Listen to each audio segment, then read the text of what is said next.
So we're here at the site of the proposed high-tech minerals / Jindalee Corporation lithium mine. This is the next lithium project coming to the McDermott caldera. We're sitting here at the north end of the caldera. So this big rim of mountains all the way around us, this is surrounding what's now a basin, the north end of the caldera, which collapsed. Like in some areas, like Crater Lake is the caldera of what was once Mount Mazama that then collapsed. Similarly here, we have this lowered down caldera.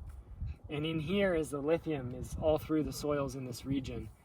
The mining company has already been doing some test drilling up in the hills up here, checking out how much lithium there is in the soil and gathering the data that they need to figure out if it's economically feasible to do their project.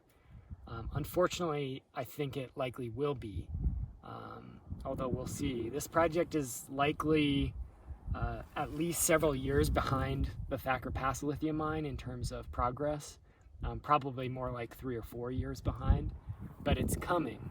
And right now, there's a permitting process that they're engaged in with the BLM office based in Vail, Oregon, to try and get a permit for additional test drilling out here. They want to do test drilling for 4 or 5 years, 7, I believe 6 or 7 months out of the year, 24/7. So they would stop in the winter time and in the early spring. But other than that, they would be drilling 24 hours a day, 7 days a week out here with multiple drilling rigs operating at a time. Right now, this area it's not pristine. As you can see right behind me, we're on a road right now. This area has been grazed. There is some impact to this area, but this is still intact land. And what I was thinking of before I decided to pull out the camera and record this video is how the dominant culture has this sort of progressive escalation of exploitation. So first they'll come into an area, and if it's a forest, they'll cut down the trees and they'll exploit that for what wealth they can generate. Then they'll convert it to agriculture and they'll exploit the soil for what wealth it can generate.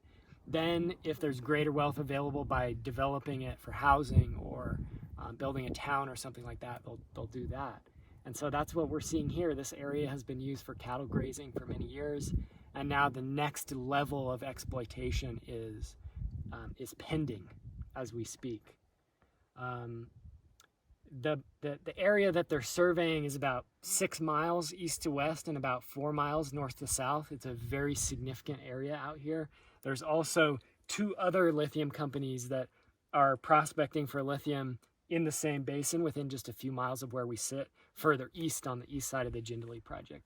So there could be 3 separate lithium mines operating in this location in the future.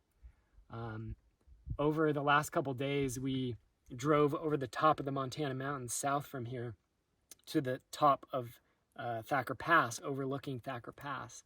And that whole way, there's lithium claims. Mining companies have staked lithium claims for lithium up there, so including Lithium Americas Corporation.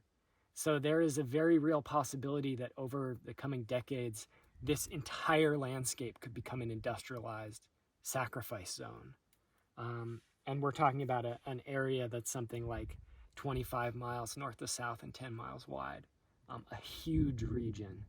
This is incredibly important habitat. We were just down at McDermott Creek, which is a vital habitat for the Lahontan cutthroat trout, a threatened fish species listed under the Endangered Species Act. This is vital habitat for sage grouse. We've seen about 8 female sage grouse on the trip so far. They use this area. There are leks in this area where they do their breeding. Those will be abandoned if there's too much disturbance in this area. There's pronghorn antelope out here, mule deer, all kinds of wildlife. And up in these mountains all around us are wilderness areas. There's something like 1, 2, 3, 4, or 5 separate wilderness areas surrounding us right now in a big arc on the west side, the southwest, and up here to the north. Those wilderness areas have some protection, which is excellent, but that protection doesn't mean that much if all the connectivity corridors between them, all the lands around them are industrialized. If you have all this air pollution being generated right below them that's going directly onto the waterways and the forests that hang on to the slopes of these high mountains up here. And of course, this is also a very culturally important area traditionally. We're only a few miles from the Fort McDermott Paiute-Shoshone Reservation, but you know, the reservation system was created after colonization. Prior to that, there was no such thing as the Fort McDermott tribe. There were these different bands of the local indigenous nations, and those bands have been scattered and they have interrelationships. So the people whose ancestors spent time and lived on this terrain are at Burns Paiute tribe, they're at Fort McDermott, they're at Reno Sparks, they're at the Pyramid Lake tribe, they're in Duck Valley, they're all over these different reservations, these different tribes, modern tribes that we have now. And so this is a culturally very important place. And what I'm hoping for, what we'll see here, what we didn't see at Thacker Pass, is a growing resistance to this project starting early. Thacker Pass was snuck through by the Trump administration during the height of COVID. They expedited the permitting to try and avoid democracy, basically, to try and avoid input from the people. And so we have a chance now, with this project being more in the early stages, to have more input and to have a chance to stop this thing before it even starts.